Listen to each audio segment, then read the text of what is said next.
share your experience with somebody else, because it may be somebody that's going through what you're going through. You get faced with something like that, and you really got like two choices. You can just give up and die, or you can just fight it. And right. And I finally get, upper end scope and a colonoscopy, and lo and behold, I got, stage 1, stage 2 colon cancer. And it's, it immediately went from, hey, you're too young to, we need to operate, ASAP. I pulled the LeBron special, man, because my barber was like, dude, what you got some butt plugs? And I'm like, nah, man, it's, the cancer's gone, so my body's responding well again. I love it. I ain't gonna say weed's a miracle drug, but weed's a miracle drug. Yeah, probably. A lot of people swear by it, If all you're doing is punching these people and driving them back into the shadows, they're still racist. But they're in the shadows. Right, and that's only, while sometimes I may feel like a punch in the face will help, some people, maybe it will, but to that point, man, it drives them back, and it further, smashes that wedge in and reaffirms whatever preconceived notions they may have. If you're getting in your apartment with a key, nobody should be making any assumptions that you're up to something nefarious. And you can see little kids playing, a Chinese kid, a Mexican, a black kid, a white kid, and all they see is, hey, there goes another little kid I can play with. They don't bat an eye when they pull a trigger because they know they're going to get a paid vacation. And even if they did something wrong, chances are like 85 to 95% they're going to get away with it. You got 4 people of all varying shades with 4 different opinions, but we all managed to have just a healthy conversation. And that, man, that's a good kickstart for change for everybody. Everything starts with one conversation.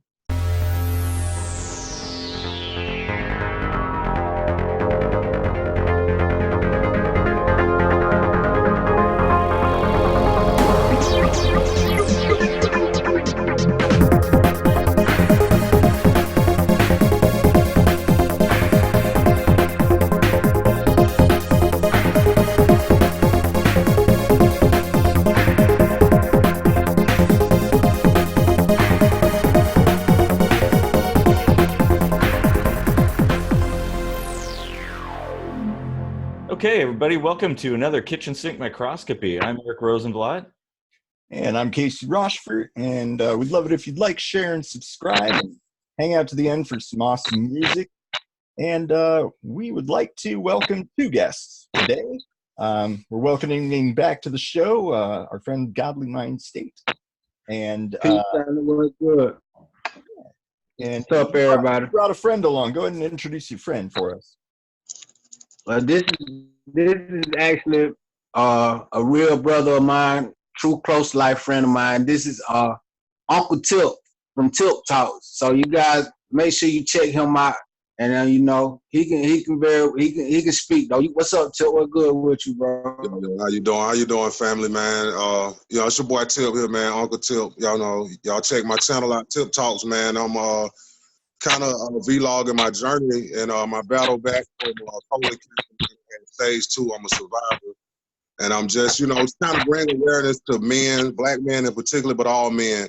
We've been kind of raised to be tough guys. I'm just trying to shed some light on it, man. Colon cancer is the #1 killer of men in America. So I want to, just show people, hey, man, it's tough, but you can do it. Learn from what I go through. Hopefully, it'll just raise some awareness, man. And pretty much all right. it. Yeah, we'll link both channels in the description so people can check you out. Definitely, man. I appreciate it. Yeah, we appreciate that, bro. Yeah, I'm also a cancer survivor, so I definitely I feel where you're coming from, man. It's like I had it twice in a row. I had Hodgkin's lymphoma. Oh wow! I was like 24 when it first hit me, and then like 26 or something when it came back, and I had to go through a stem cell transplant. And, oh man, that is hardcore. Yeah, that's another reason why I brought him on, because I knew you also was a a cancer survivor, bro. So I figured y'all might be able to, help motivate each other with that shit. You know what I mean? Absolutely. Yeah. I think we've probably got some good tips for people, like a pretty well-rounded perspective to offer people that are going through something tough like cancer. Do you have any like words of encouragement? Like what got you through?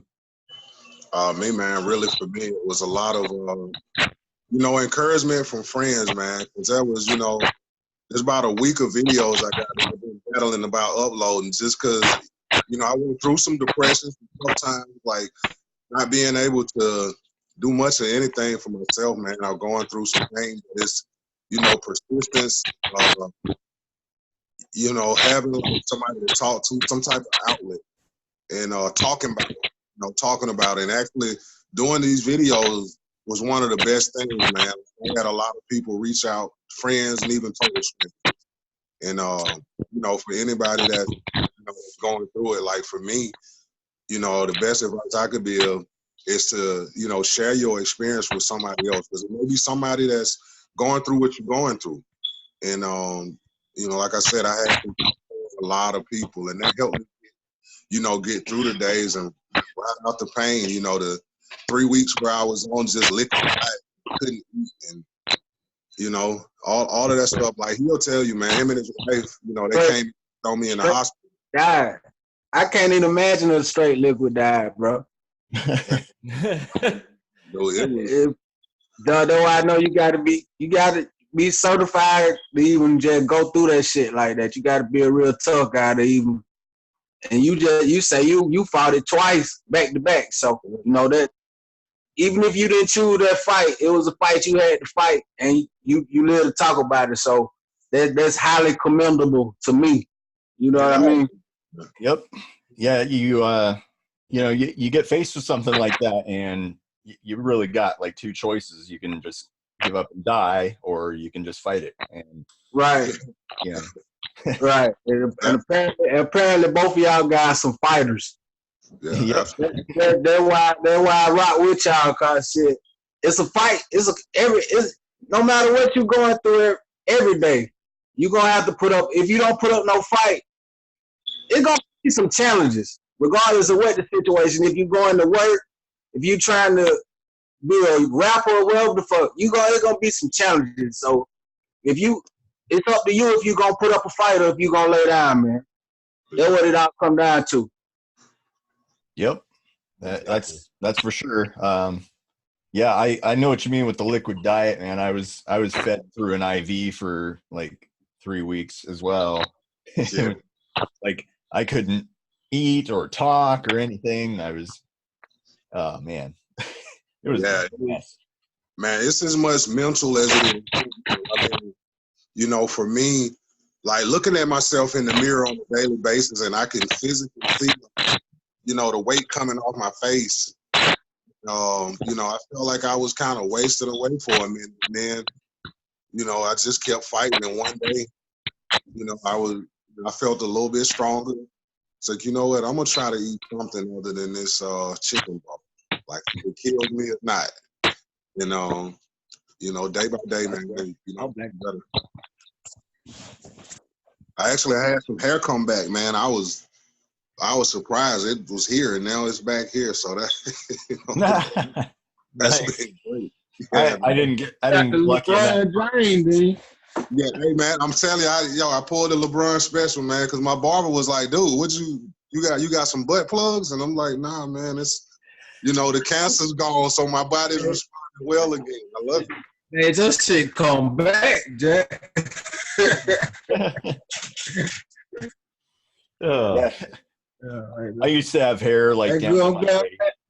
Glad your hairline came back, Doc. Yeah, me too, man.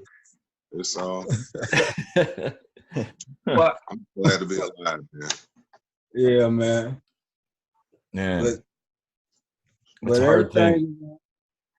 Yeah, I was there when Casey went through that, and man, I don't know how you did it, man. That was tough. Yeah, and especially when I was like working 2 jobs and getting chemo, that was the worst. Yeah. That's tough right there. Cause the people, anybody who I know that got chemo, they immediately go to sleep for the rest of the damn day. Yeah. Yeah. I remember I used to work. I used to work in the damn cancer unit at Children's Healthcare of Atlanta, man.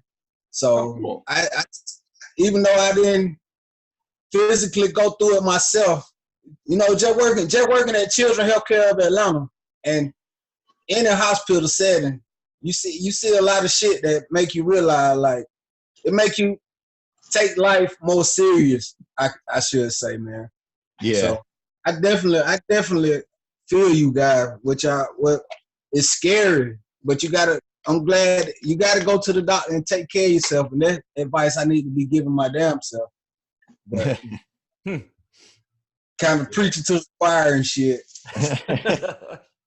Yeah, like just seeing it is like a whole other experience that has a lot of weight to give credit to, because even while I was going through it, I would take a walk around the cancer ward just to get a little exercise, right? And I would see so many people like worse off than me, and it was right. heavy shit, man. Yeah, absolutely. Absolutely. Yeah, and meanwhile, like to give you an example of seeing people worse than me, I was like 26 years old using a walker with like swollen legs, and like I was all puffed up from steroids, and I was just a mess, man. People said my skin was gray. Like nobody would take a picture of me. I was like, take a picture. I want to see what this looks like. I want to look back on this. Say, look what I came from. Yeah, that's crazy, man. I even, when you work in places like that, some people you might get close to, or you try not to, but some people don't make it. You know what I mean? So it's definitely a blessing, man. Yeah. But yeah, it makes you appreciate life. Right. Most certainly, man. And that was kind of, that was one of the things that I saw. Like I'd always thought like colon cancer, stomach cancer, prostate cancer, those types of things were more related to older men. And even when I mentioned to my doctor, just some of the symptoms, man, I'm like a WebMD kind of Google freak. Sometimes you lead yourself down that rabbit hole, and man. And I got some brand of super anthrax, salmonella. No, and so I'm telling the doctors like, hey man, these are the symptoms I got. I was looking at, my last lab results, and WebMD says it might be this, and he's like, nah, man, you're 38 years old. Those are tests you need at 50. But I was like, my hair was coming out, my face was all like, my skin was terrible, like constant pains and stuff in my stomach. Drinking too much water would give me. How does water give you acid reflux? And something's wrong with that. And something wrong with that. Yeah, so I pushed the issue, and I finally get upper end scope and a colonoscopy, and lo and behold, I got stage 1, stage 2 colon cancer, and it's it immediately went from, hey, you're too young, to we need to operate ASAP.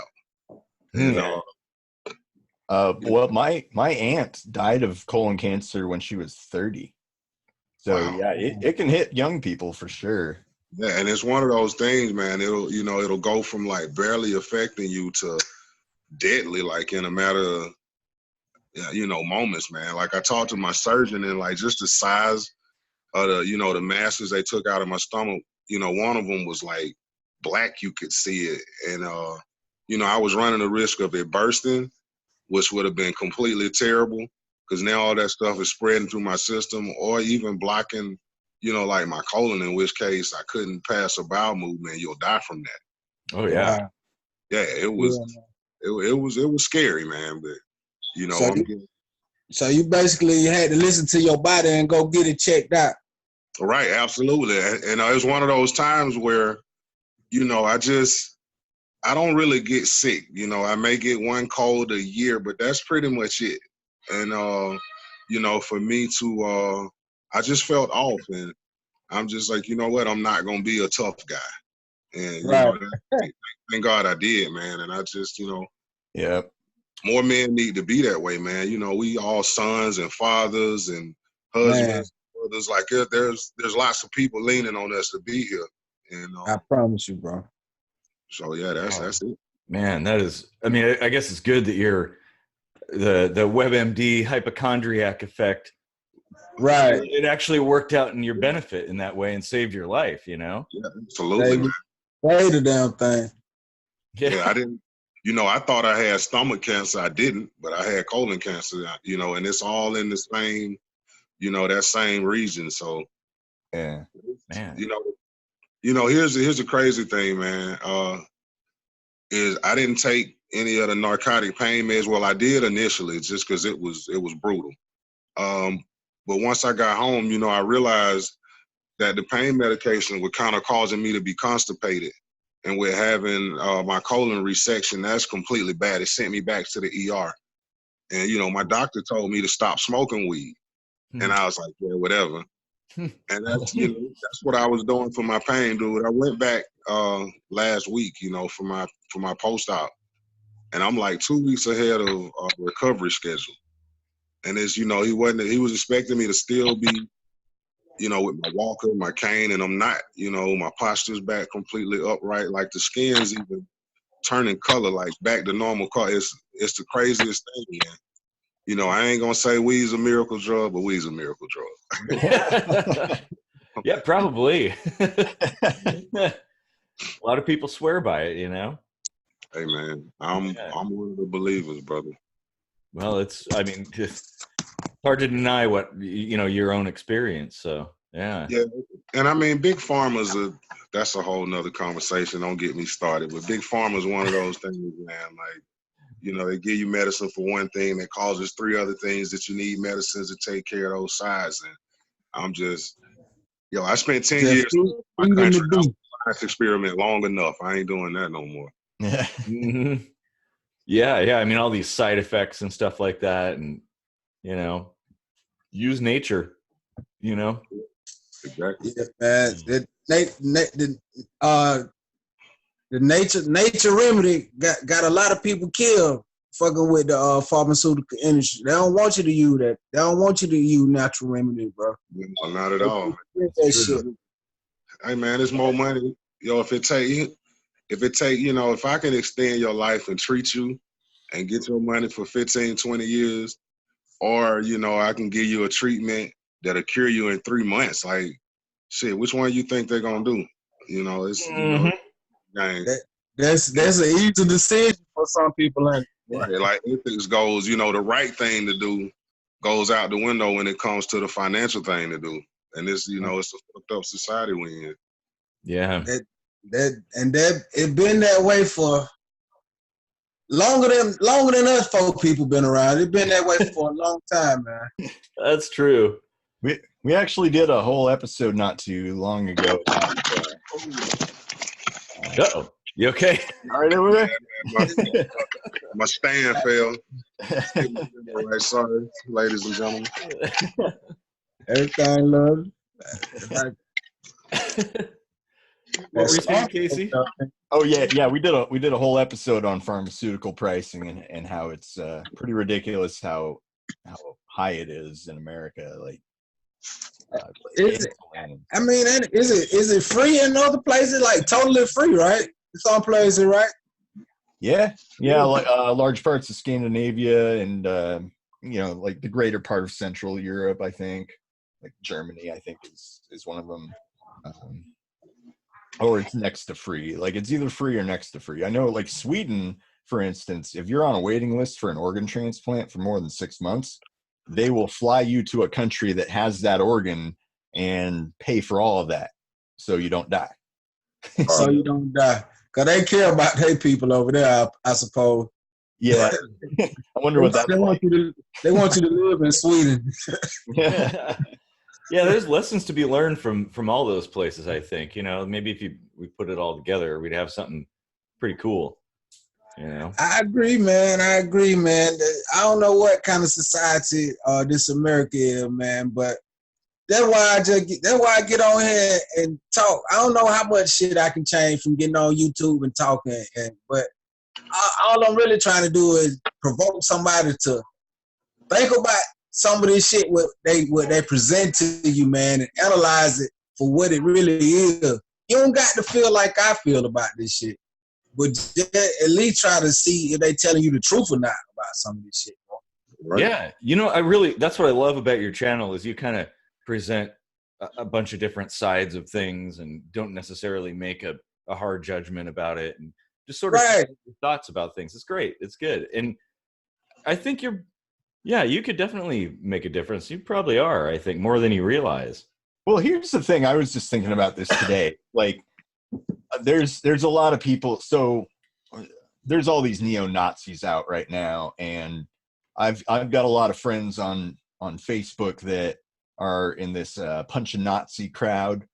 And I'm over here being like, I mean, I've got this YouTube channel with Eric and we like to talk and we like to think rationally and logically and stuff. And we come from this stance where it's like, don't you think like it would be better to kind of try and understand why they're thinking so fucked up, and see if you can like kind of get to the core of that and craft an argument that they might understand. And the thing that I was thinking about today is like one person might not change somebody's mind, but if enough people say the same thing, the human mind tends to believe a majority. And if all you're doing is punching these people and driving them back into the shadows, they're still racist, but they're in the shadows. Right. And that's only, while sometimes I may feel like a punch in the face will help, some people, maybe it will, but to that point, man, it drives them back and it further, smashes that wedge in and reaffirms whatever preconceived notions they may have. Like, if they think you an animal, you know what I'm saying? Like for me, right, I'm a very large black man. At my healthiest, I'm 6'6", about 250, 260. Damn. So, like my physical presence, I got a southern draw. Okay, here's this big dumb whatever. So like for me getting mad and saying this is bullshit is taken differently than this white guy that's 5'8", 150 pounds. And like me being conscious of that because people got preconceived notions. And, I've dealt with people, again, because I used to have that blow up, but to your point, actually in boot camp was forced to be battle buddies with this one guy that was, he's from Iowa, that never seen a black person in his life. And we were kind of forced to get to know each other and have a conversation. Did you say he had never seen a black person in his life? Nah, dude, he was from like this town of like 600, 700 people. Like, wow. I mean, he was, and it'll come to me. It's in Iowa, but I can't think of the name of the city at this moment. But yeah, man, like, we had conversations and, he's like, well, why you guys always angry? And I'm like, well, why you like this? And after a while, you kind of get through like, well, damn, a lot of the ways you feel about me is rooted in bullshit. And like a lot of the ways that I feel about you, my anger may be justified for 400 years or whatever, directly for you, person to person, it ain't really justified. Like, what I'm saying? You get to know people for who they are. And, like having those hard conversations and stuff and figuring out, why is this person thinking that way? Well, maybe he's from, because all of that stuff, that racism shit, those are taught behaviors. That's not like a natural thing. You can see little kids playing, a Chinese kid, a Mexican, a black kid, a white kid, and all they see is, hey, there goes another little kid I can play with. Yeah. So those things are taught, and I think figuring out why somebody, what makes you tick like that, can only help fix it. Yeah, and I think it can be untaught, and I think having a conversation with people calmly, eventually you could turn an enemy into an ally and a friend, hopefully a friend at least. I think it's just it's fear from ignorance and you're just not. People are just distant, and they don't understand, and so they fear things they don't understand, and there you go. I think that's where it comes from. Yeah, it is definitely a taught behavior. Maybe not implicitly taught, but children see things and they learn by what's modeled around them. And when I was growing up in the 80s, I had I didn't really see a lot of racism like outwardly, but I did have I went to a Catholic school, right? And there was one black kid in the whole school, and he was in my grade, and he was a good friend of mine, and I really enjoyed hanging out with him and stuff, but it seemed like the teachers kind of picked on him a little bit, and then like my parents always kind of taught me the right way. They told me like horror stories about how the Webster's dictionary back in the 1950s said a Negro was a subhuman and how stupid that is. And so I knew that stuff like empirically. I was like, that doesn't make sense. Why do people think that way? But my grandmother, like, we went to a restaurant one time and there was a black cook. My grandmother turned heel and left. Like, she didn't want to eat food that a black guy had touched. And, wave your hands and say it's generational or whatever, like that was something I saw. And even though I had this black friend at school, I would be in line at the drinking fountain of all things and be right behind him. And I would be like, am I not supposed to drink after him? Like, just because of what my grandmother did. Like, I'm not proud that thought was in my head, but I am proud that I got the fuck rid of it.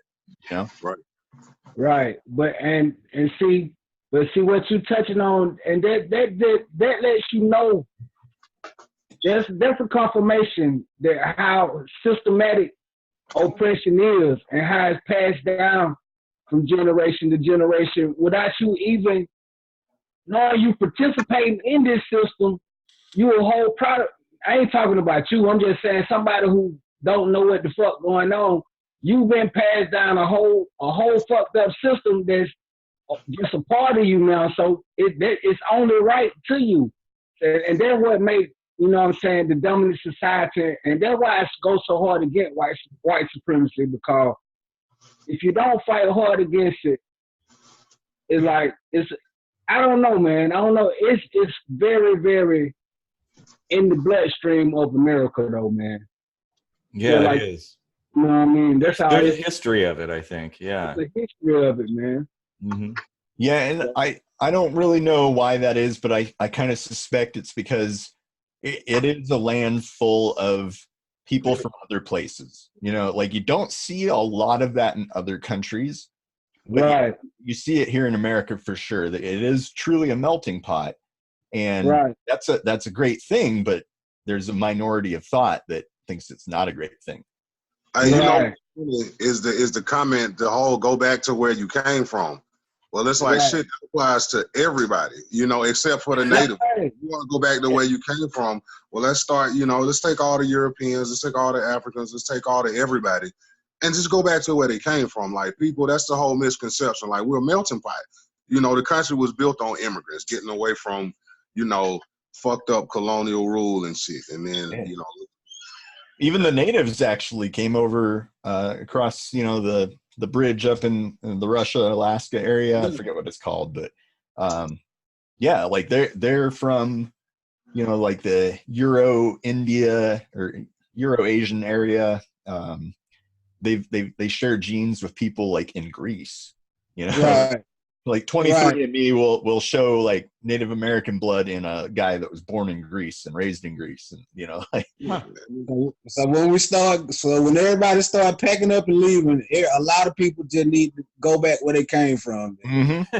Yeah, and it's really sad because really everybody that's here is kind of after the same thing, right? And it doesn't matter what we look like or where we came from. It's just nonsense. Yeah, absolutely, man. And the more that we have these conversations, I got a friend of mine. It's one of my Facebook friends. There's a lot of, my black friends. He may come off as like racist. He's not. Like, I used to think that, You know, me and him had, you know, conversations before. He didn't think white supremacy was a thing. And, you know, knowing me, you know, hanging around me, having some conversations, kind of opened his eyes to some things. It's like, you know, you may not, people have a hard time empathizing with things that don't like directly affect them. So like you may not know the benefit of, or like you may not know how it feels to not get a job because you're a person of color, or to not get the benefit of the doubt, or because you're driving a nice car and get pulled over by the cops. Like, you know, you don't, that's not a part of your daily, so it's hard to kind of. Hold on. When they pull you over, when they pull you over, what they say though? What's the assumption? Oh, well, for me, you know, it just depends. It's a lot of times, you know, I'm doing something like, what am I doing in this nice car? Like, I got to be committing a crime, or, you know, like the area I used to live in, I'm the only black guy in the neighborhood. Like, well, you know, what you doing over here? Like, you know what I Exactly. mean? And it's, Wow. yeah, it's the craziest thing, man. You know, like I said, I'm a veteran. I spent 10 years in, and it be times like if I'm not in my uniform, never mind the, you know, the base sticker slap on the front of my windshield. You know, having a uniform on gave you a slight benefit of the doubt, but not having it, having a nice car, you got a BMW, you coming into a neighborhood with $300,000-$400,000 homes. It's like, all right, what you doing here? You know, it's not that I'm just going home, and Yeah, that's, you Man. And that's something I think that a lot of people they don't experience. And I think it's really, really important to highlight that and talk about it know, yeah, and that, more and more. you know, I see cases like where people are so privileged to the point where civilians call, you know, or try to pull you over and ask you for your ID and all different type of shit. You know what I mean? When you trying to, I see cases where dude trying to get into their own apartment, and people like a neighbor or somebody will come and, now I got to show you my ID and all of these different situations, and it like, I'm like, what give you the right, or what give you the privilege to say anything to me in that situation, man? If I live here, and I got just as much right to be here that you do. So those kind of situation really kind of irked me just a little bit, bro. I ain't gonna tell you no lie. Yeah. I don't blame you for that. That's total Right. bullshit. I know everybody got no answer for that, but it just came up just then, so I said it. No, That's something that's crazy. Like if you're getting in your apartment with a key, nobody should be making any assumptions that you're up to something nefarious. That's just. But you see the shit though, bro. I be like, what in the hell are these people doing? Why would you even say anything to that person? And a lot of it is more and more. It happens more and more. Like, I don't know. It just hurt me, bro. But I know that it's not everybody that like that, bro. But it just like, what in the hell kind of society are we living in, though, bro? I mean, man, you know, one thing I learned in the military is just another reference is they always say attitude is a reflection of leadership, right? Right. And you got your commander in chief, you know, your head honcho, your president screaming, go back to your country. You know, and my boss is talking this way outwardly to people, like it makes, you know, the masses think, you know, that's cool, man. Like, you know, he played on like an underlying, you know, because let's be real, like America, there's always been like an underlying kind of like racial cloud, like a discriminatory blanket that's kind of, you know, unspoken, but it's seen. And, you know, my own personal belief, this is my theory, that, you know, after 8 years of having, you know, a black president, you know, the country went in a complete 360. Because Donald Trump was like, you know, I never thought with the way that he was talking, running his campaigns, like there's no way, like he could just outwardly say this type of stuff.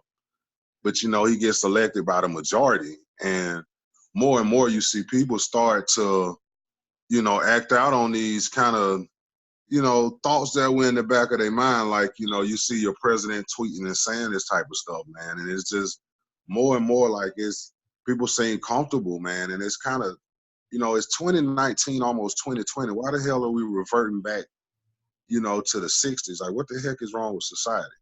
Yeah. Real quick, though, to nitpick, the majority did not select him. He lost the popular vote. But it's the Electoral College that got him in. That fucking, thank you for that. Yeah, oh man. And yeah, that's you got to look for silver linings where you can find them. Right. There you go. So yeah. Well, go ahead. What about all these consecutive back-to-back mass shootings what's going on in the world today, man? It's pretty dangerous just to go outside right now. What'd you say, quote unquote, bro? Yeah, so these are mental health issues, right? Why would Trump do away with the mandate for mental health screening, for purchasing like handguns, assault rifles, and stuff that Obama put in place? Like, that's one of the, I don't agree with a lot that Obama did, but that was one of the things I can say, you know what? Yeah, like if you have like if you have a history of being, like having mental issues, I think you should be evaluated, before being allowed to, to have guns and stuff. And that's, yeah, I mean, there's all flavors of mental illness, and there are some that are prone to violence. And it's like, you're not going to pick on everyone who has a mental illness. You're going to pick on, well, I don't want to say pick on, but you're going to look more critically at the ones that are prone to violence, schizophrenia, things that cause hallucinations, PTSD should be one of them. Because you also want to try to prevent access to easy suicides and stuff. Right. But I actually just read an article that showed some pretty significant data, like a 58% drop in homicides, not just gun homicides, a 58% drop in homicides from background checks and things of that nature. And that just, I mean, you can't look at that and say, oh, there's something skewed there, because that's a huge margin.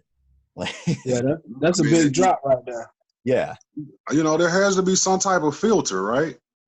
Mm-hmm. Like at, some point, like the state we live in here in Georgia, man, they had a law passed a few years ago that's basically called the Guns Everywhere law. Like, it's really easy to, to buy, a handgun, a rifle, assault rifle here in Georgia. It's easy to get a permit. But yeah, it's, I'm all for my guns. I love them. I have several. Hey, all right. Thumbs up for that. Like I'm a big proponent of that, but I think it should, don't take away my rights. Just, keep the controls in place so that you keep them out of the hands of, these people, man, like the wrong types of people. No, yeah, I mean, there's a difference, and it'll sound like splitting hairs, but there's a difference between regulations and regulated. Right. And by that, I mean, like, you can have regulations on something, but it leaves the other end open. It's like, let's take the minimum wage, for example. There's a minimum wage, but there's no maximum wage or anything like that. There's no across the board, like, you must raise everyone's income by this much or anything. It's not locked in or whatever, and it's the same way with guns. Like, you're not losing any rights by putting extra speed bumps in there to weed out the dangerous people. Right. And he supposedly proposed this red flag law. I don't know if y'all read anything about that, but that is a little, so the article I read said those actually work, but they still scare me, because it's so the red flag law, for the viewers that may not be aware, basically says, if we have a suspicion that you're violent, we can just come and take your gun away. No evidence, no due process, just conjecture. Yeah. Right. It's like, I don't know. I don't see as far as mass shooting go, I don't see really no way to prevent it. I'm sorry to say, because it's a crazy. That's true. These motherfuckers so young who doing it. You ain't got no history of you ain't got no history of being crazy till you go shoot up every goddamn thing. Exactly. Yeah. You know, there is a first time for everything, and unfortunately, sometimes there are going to be really bad things like this. But then I think about it. I take that back. Cause one of the dudes who shot up the damn thing, he had a hit list in high school. So Shit, he had a rape list too. and a rape list. So let me make sure I clear that up. Yeah. Usually it is signs that you are you might shoot up everybody, but Yeah, and I think the El Paso shooter and the Ohio shooter had a history of domestic violence as well. Yeah, not I'm just sure. a singular thing, but a repeated history.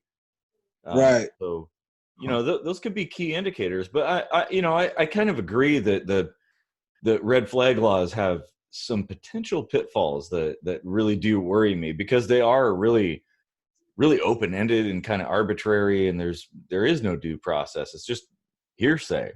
Yeah. Somebody say, I think he acting crazy. Yeah, like I'm not for, you know, giving the police more power as is, because that's Woo! that's Yeah. Please no, don't get it. Yeah, so like the last thing I want is the cop feeling like, okay, well, you know, I got a suspicion that you about to do something crazy, and I'm not gonna be like, yo, I got a right to have my gun, and I'm certain I won't be taken alive. This motherfucker can just shoot up a whole, you know, Walmart, and he's taken alive. Like I got everything, so I don't want to with the suspicion, and you know, I'm dead. I don't want to be another statistic. No, hell no. They ain't taking us in alive, bro. Nah, man. Yeah. So you know, this makes me think too, because I remember this from the 90s after Columbine, and I wanted to talk about this because it kind of makes me laugh seeing it come back again. But now there's a bunch of talk about violent video games, you know, causing these kinds of things that because kids are playing violent video games, all of a sudden now they're trigger happy or something and killing people. What do you think about that? Man, go ahead, bro. No, you got this one. Yeah, I'd be interested to hear what you have to say, because you got a 13-year-old son. I bet he likes video games, right? So man, yeah, my son, he likes them, but he don't play as much as I did when I was his age. I'll be honest about it. He cool with it or whatever, but it's, you know, back when I was his age, when I was a kid, I would have said it's just a video game, and you know what I'm saying. It's just entertainment, and I'm just having fun with this. I would have said the same thing about rap music. You know what I mean? But as I now 20 years later or whatever, I see that a lot of the whatever you doing at that 13 years old, whatever, is embedded into your mind frame. So subconscious, whatever is beat into your subconscious like that, you know what I'm saying? It's a part of you. And now 9 times out of 10, you should be mentally strong enough not to go up and shoot up the school. But some people, for a select few, it might trigger some shit in them, man. So I don't know. I just can't take away the shoot 'em up game. Call you crazy though. So I ain't gonna blame it on the video game. It's some more shit inside your brain that make you go shoot up everything inside the game. So that's how I feel about that. Yeah.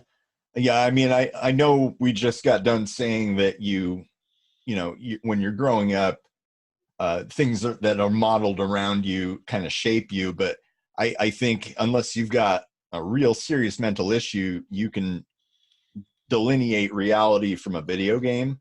Right. Keep those separate. You know, the way you know a Wile E. Coyote cartoon is just a damn cartoon. And throwing a boulder on somebody isn't something that you're going to be able to do anyway, you know? Like Right. So nah, man, you can't just say it's the video game. It's a lot of more reasons on the list before you get the video game, or why somebody would do something like that, bro. Video game might be number 37 on the list. A reason to shoot up the damn school or whatever. You feel me? Yeah. Yeah.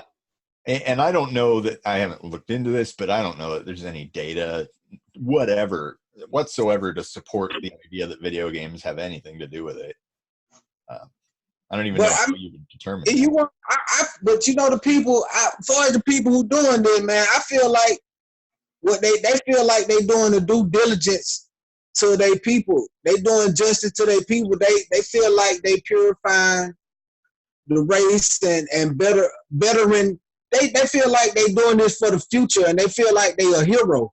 So if they die for shooting up the school, it's all good or whatever, cause they see that, they feel like it's a lost, America is a lost cause right now. And the quickest way for it to get better is to kill off anything that's excess or anything that's anti their movement per se. So it's a lot of deranged shit going on in the mind of them people, bro. There really is. And, you know, I read the El Paso shooter's manifesto, and that was kind of something he had said, that maybe he did believe that, which, man, that's crazy. And a lot of those they picking up old literature from 100 years ago, like that book. One of them, I don't know which one, but he read the manifesto. He lived by the manifesto, Might is Right, which I never heard of until after he did the shit. But it's a lot of shit.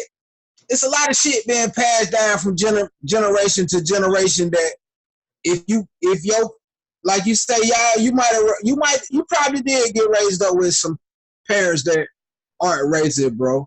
And I commend your parents for not being racist. But down here where we at, bro, where me and this man from, it's a lot of that shit that's being passed down. It's only natural for you for it to be like this, and they passing that shit down to their children. So, you know, being that everything in 2019, everything is in your face, they feeling like it was a time where they felt like they couldn't show their true, you know what I'm saying, how they feel about everything, their true color. But now everything in your face, Instagram, whatever, everything got to be right there in your face. So they got to show you that white supremacy is gonna be in your face too. That's how I feel these motherfuckers feel. But I don't know, man. It's crazy out here, man. Yeah, like I haven't spent a whole lot of time in the South. I've been to Tennessee a couple of days out of the, like that's it. And for the most part, when I was there, even though it was only a few days, I noticed Southern hospitality was one thing I noticed. Yeah. I did notice that there was a larger proportion of Black people than where I'm from. Yeah. And I did see a little bit of passive aggressiveness on the part of white people. Right. You know, even though I saw that Southern hospitality, it's like it was masking the hatred. It was just a mask. And you know, like they had a saying down there, if they went into a bar and there was a lot of Black people in there, they would say to their friends, "It's kind of dark in here. We should go." Like, yeah, I would imagine they would say something like that. Yeah, like I can't believe I heard that in the 21st century.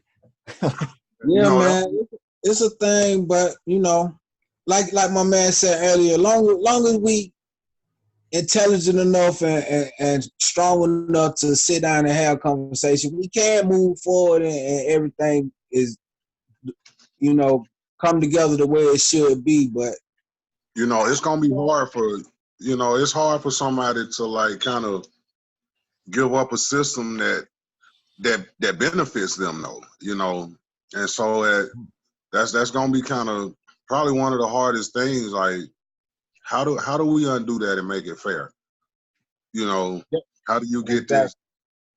You know, how do you get these police that are trained to treat me you know, with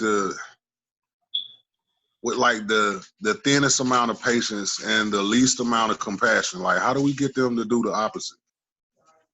You know, why is it that a guy selling some cigarettes, okay, maybe selling single cigarettes is illegal, but how is it that he's dead? While Eric Garner, yeah, right. Like, how's Eric Garner? How's he dead? And you know, both these shooters, they're alive. Like, right. I always reference my favorite reference when we talk about one dude dropped off at Burger King before they took him to jail, man. I don't know if y'all remember that, man. What? I think he shot up a church, man.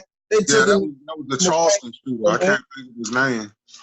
Man, you got him a value meal, man. I'm like, wow, bro. Dylan Rue. Dylan Rue. He got a value meal, didn't he? Yeah. I'm like, so that just, I always reference that, bro. It just epitomizes it to me, though. The difference between just a skin color.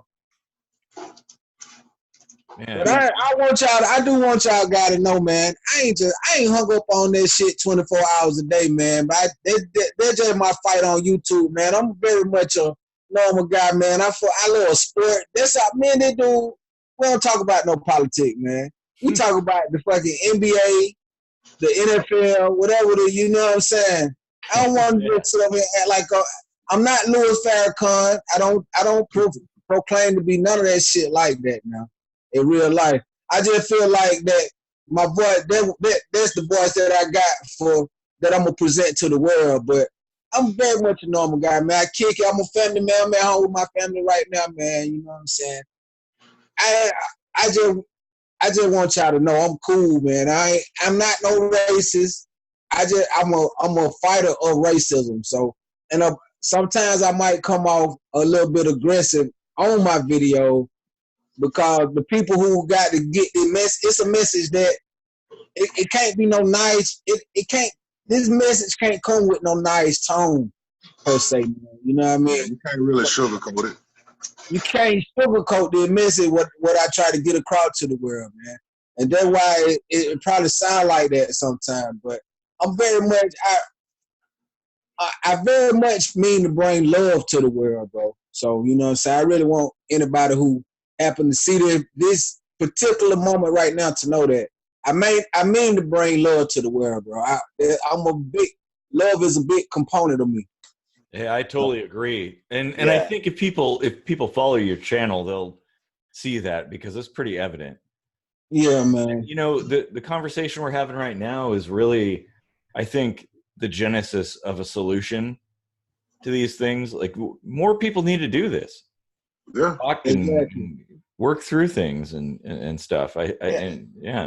Ideas come from conversation. You know, like what you were mentioning just now with police is like, how do we fix that? Well, one idea that I've got is there needs to be real accountability. Like, they don't bat an eye when they pull a trigger because they know they're going to get a paid vacation. And even if they did something wrong, chances are like 85 to 95% they're going to get away with it. Yeah. And, you know, why does my barber have to have more schooling? Why does it take him longer than it does for this cop to be turned loose in the street with a weapon? Yeah, and like, why not give them kind of like I don't know, like mandatory counseling sessions? Because some of these dudes are super angry and it shows. Yeah, and like some of them get into real situations with some real fucked up people. Yeah. You know, and we got to take care of that. You know, like, we got to be fair to them, but we also got to hold them accountable. So it's like, yeah, they got a tough job and they see some screwed up shit. So we should be, you know, kind of supporting them and identifying, like we were talking earlier about background checks for guns. We need to be doing background checks on cops, and we need to be checking in on cops, because that kind of job erodes your patience and your sanity, you know? Yeah, man, because, you know. Yeah, man, and you see, and some of these cops are have a lot of hate in their heart, bro. not only for black people, but for every damn body. I seen them slamming white women on their face. They love to slam you on your face and make you eat that concrete, bro. That's a big part of their job, bro. I'm telling you, you gotta know how to do that shit to be a police officer, bro. I'll tell you what, man. I was like 17, 18, and you know, I might have gotten into a little trouble, but it was never anything major. But there was this one cop. I didn't know his name, but he had a scar on his lip, so I called him Officer Cutlip. And I was driving around and might have been throwing some giant rocks at some dude that I didn't like, and he came out of his house and saw us doing it, and they chased us around, and they had spears for some reason. They were trying to stab my tires and stuff, and they had some spears. Yeah. And so I pulled some maneuvers and I got away, and then I was like, I sat in this like dark alley for a while and like laid low, and then I was like, you know what? They were coming at me with spears. I'm gonna go find the police, who always hang out at Sherry's and drink coffee. So I drove to Sherry's. Well, they had the same idea and they got there first. And so here comes Officer Cutlip, and he's like, what are you doing with these rocks? And I was like, oh, it's a geology experiment. And he was like, really? What's your teacher's name? And I started spouting off my high school teacher's name. Well, I didn't even have his class, but I spout off his name, and he was like, okay, what kind of rocks you got there? I was like, agates. I knew one kind of rock. Anyway, he let me go. Go. Yeah, he lets me go. And then, so you're thinking like, oh, white guy got let go. Look at that, like a free ticket.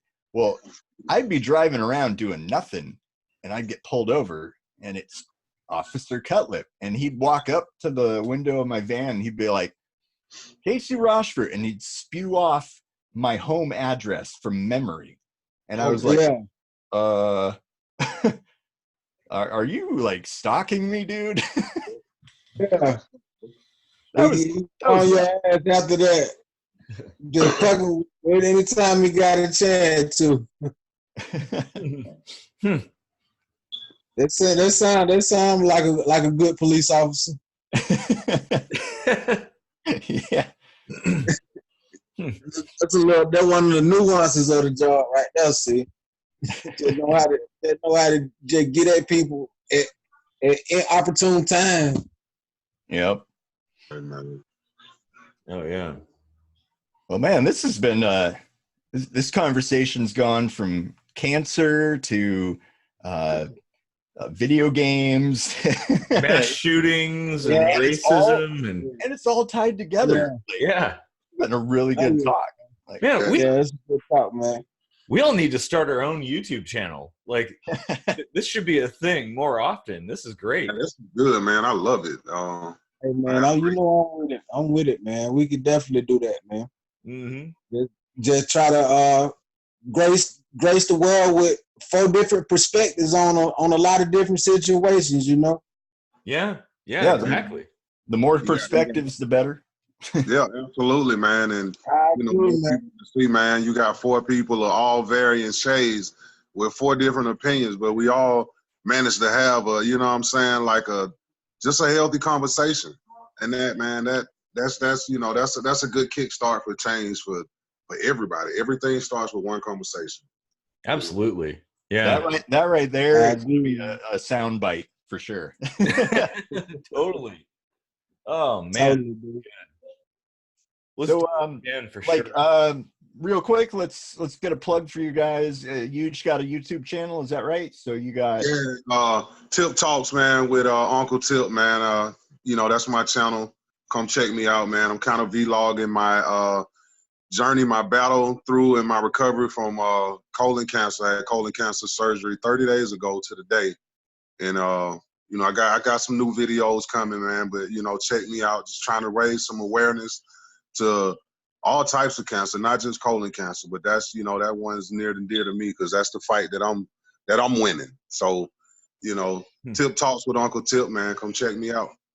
Hell yeah, bro. We got to do more talks on cancer sometime, because I think we'd have a lot of good stories to share there. And I'd just like to say I'm glad you're still here with us for 30 days, 30 days strong. And thank you for your service in the Navy as well. Hey, absolutely, pleasure's mine, man. And then we got Godly Mindstate, great channel. Be sure to check him out. Yeah, man. Godly Mindstate, man. I mostly talk my stuff on just a few politics, but mostly issues that affect my people, and try to push my people forward. And we trying to just make progress, man. Try to keep moving forward every day, man. So check me out for good commentary on a lot of different topics, man. It's all right, so fuck with me. Awesome. Yeah. Oh man, this has been amazing. This is a great conversation. Let's do it again. All right, man. All right. Yeah. Thanks for deep sea diving with us, guys, and it was good to meet you. All right. Take it easy, fellas. Till next time. Definitely. Take it easy. Midnight battery ram breaks down the front door. Flashbang ransack the house. Rip shit up. Rights ignore. This one's just a whore. Single mother raise a kid, try to make ends meet. Now you're cuffed and thrown into a cop's backseat. Prejudice and the law go hand in hand. The ones behind the gavel don't seem to understand. Do we struggle for peace? Do we settle for war? When there's no concession, can we settle the score? How did that come to this? Tell it. Diagnosis: when cells divide, the strong survive. When cops divide, the strong will die. Multiply the rage you never prayed for. Stay for the hardcore, high dose chemo. Stepping out for the night, catch a cop sight. Better not breathe wrong. Things you put up a fight, hands behind your head, face down in the street. Every cop on the beats, racism sits straight till the hate grows and grows like a cancer in your bones. One thing's true, they're hate for you. There's a war right now between black and blue. Guess it started when I started playing duck hunt. Guess now I'm nothing but a gun nut. Blame the guns and the parents and the teacher. What about the white supremacist leader?